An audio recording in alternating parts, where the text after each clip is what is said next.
And God appointed in heaven angel surveyors to survey the earth and atmospherea, and astronomers to note the place of the stars, and enumerators to number the inhabitants of the earth and atmospherea, to grade them and apportion their places, and nurses and physicians to receive the Essenes and administer unto them, and builders of heavenly mansions, and weavers of fabrics for covering the newborn, the Essenes, and builders of heavenly ships for carrying the inhabitants from place to place.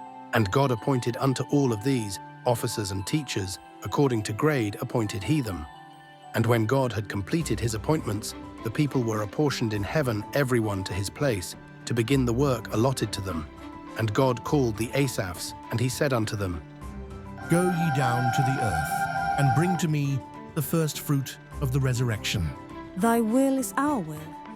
But what meanest thou by the first fruit of the first resurrection? The spirits of the dead. The spirits of the dead, who are they? When a corporean cometh forth out of his corporeal body, this shall be called death. Who then are the spirits of death? O ye that died in infancy, how can ye learn corporeal things? Go ye then to my Lord, Wagga, and he will show you. The Asaphs departed and went down to the earth, and the Lord through the Ashars delivered unto the Asaphs 500 Essenes, and they brought them to Hored before the throne of God. And God said unto them, Who are these? These are the first fruit of the first resurrection. Behold, we know now the beginning and the end of corporeality. The earth body of these Essenes was but a womb from which they are now delivered. Well done.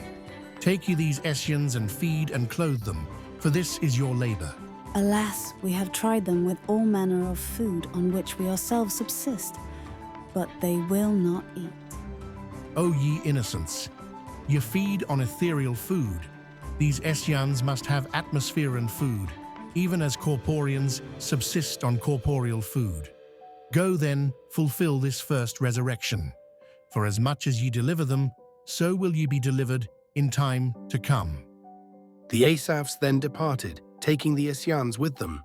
But in course of time they returned again to God, saying, Behold, O God, we have gathered of the atmosphere of trees of all kinds, and of seeds and plants that grow on the earth, all most beautiful to our senses, and savory to the smell, and we gave these to the Essenes. But lo, they will not eat. Being alarmed, we again hasten to thee for information.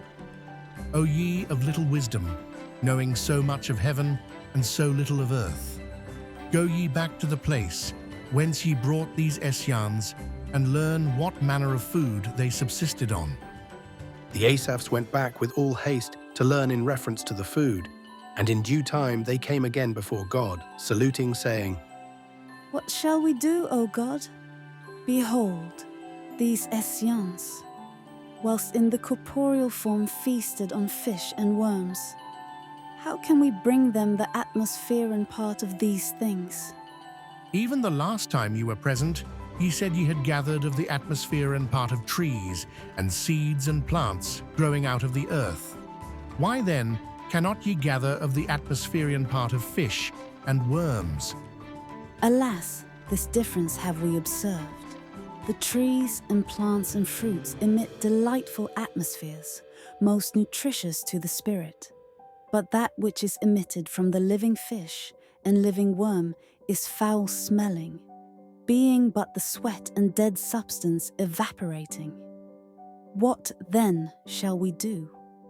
Go ye to the place where mortals kill fish and worms, and in the same time that mortals tear these things with their teeth, snatch from their hands and mouths the atmosphere and parts of the food, and give it to these Essenes.